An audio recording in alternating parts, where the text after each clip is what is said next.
My name is Matthews Banda, one of the workers here, engineering department.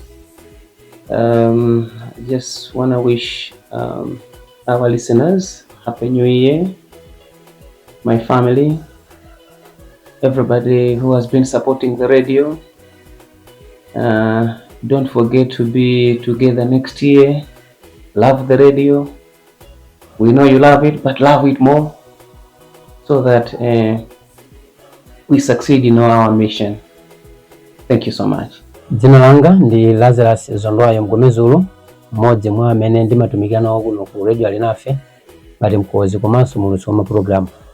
Ndikufunirani omvera tonse chaka chopambana cha 2026 kuti zonse zimene sidathe kukwaniritsa mchaka chimene chathachi Mulungu atitsogolere, Mulungu Mzimu Woyera atiunikire kuti tikwaniritse zonse zimene takonza mchaka chimenechi cha 2026. Nonse omvera athu tikufuniranso kumvera kopambana ndipo tikulonjeza kuti tipitiriza kupatsani mapulogalamu abwino komanso inunso kutithandiza kukonza zina ndi zina pano pa radio alinafe. Koposaposa makolo anga onse, Mr. and Mrs. Dodoli, amene andisamala kwambiri kuchoka pa ukhanda wanga, ndimakunyadirani izani kugwira ntchito yotamandika. Mulungu wamphamvu zonse ndi amene azikudalitsani pokuonjezerani masiku ochuluka. Dzina lane ndine Peter Dumayo ndipo nkugwira kuno ku radio alinafe. Chomene nditema kupanga program ya sports pakudankha ndikumbireni makhumbo ayeni ya chaka chipsha icho tiayenjire na machero koniso nimkumbire vyoni uyu wokuninozekeresa kuti muze kuno la beka ndipo zonse na wana wane onse atatu. Nimkumbire niso vyoni mateerezi mose mkonda mitemo kuteerezga ku radio alinafe yoni wairesi ya kuzizipiza chitemwa pakati pitu ntheula mchaka ichi yonge shuhuda kuti taenda makora kuzakafika kumapeto kwa chaka ichi hapa tukuyamba chaka chipsha ine ndime kutikizge mapemphero na kuti Joseph yende makora yo chomeni.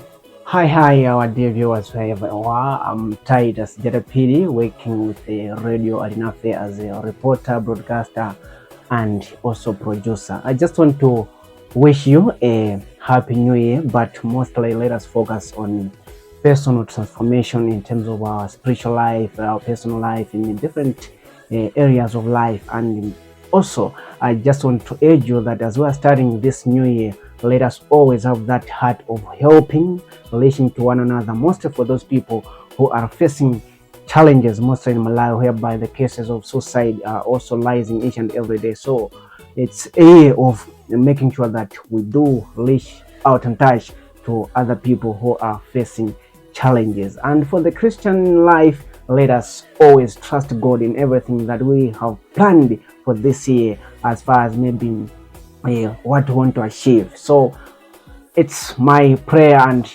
that's what I want to say in this new year. So I'm just wishing you a very prosperous new year. Just have a hope, faith, and everything is possible, as we always remember that hope does not disappoint. So wishing you happy new year. Kulandira ndithu mchaka cha nyuwani, mafuno abwino mchaka cha nyuwani kuchokera kuno ku radio alinafe. Ine ndi Eric Norman Kwaira. Chaka chimenechi ndikufunirani ndithu zabwino zonse, makamaka kuchokera kuti ife timakhala kuti kupatsirani zinthu zosiyanasiyana kudzera pa internet, kugamba za zithuzi komanso mavideo kuchokera pa desk yake yomwe ino. Chaka chino tikutsimikizani kuti tikupatseni zinthu zambiri chaka chimenechi, komanso ino tifuna support yanu kuti zinthu zonse zitheke, poti ndi Mulungu yekha amene amayikirapo dzanja, komanso mwina ndi support yanuyo zimathandizira kuti zinthu zipite patsogolo. Ndikufunirani chaka chopambana, ndikufunirani chaka cha nyuwani. Zikomo kwambiri.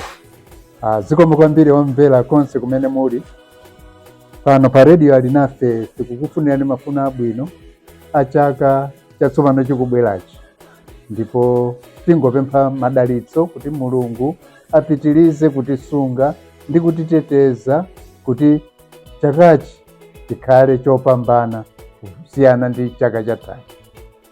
Chaka chathachi taona zosiyanasiyana monga mvula, misewu kuonongeka, mabridge kuduka, kuti anthu akuvutika kuti apeze mwayi okaendera anzawo makamaka nyengo ino ya chaka chomaliza cha 2025.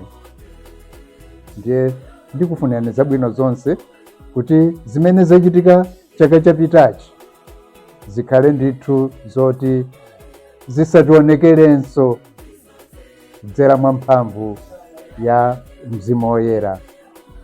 Tingosiya zonse m'manja mwa Mulungu kuti atiteteze chaka chino chimene chikulowachi, kuti monga tinavutikira chaka ichi tisakhalenso tikuvutika chaka chinachi.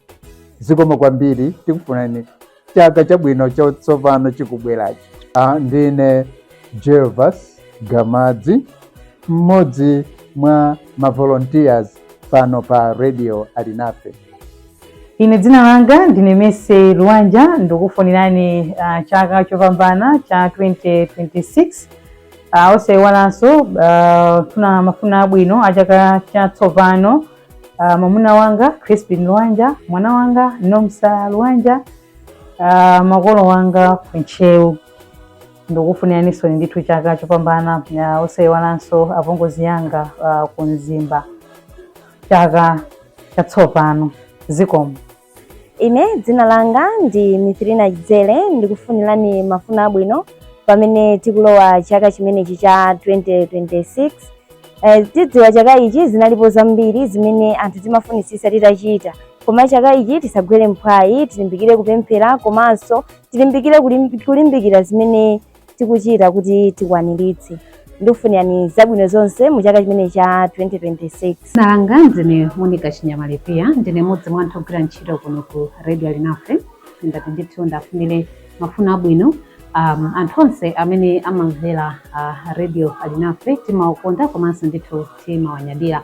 Ndifunanso mafuno abwino amayi anga ndi bambo anga komanso ndithu zibongo zanga komanso my husband ndi azibale anga onse ndikuwafunira mafuno abwino mchaka chimene cha 2026.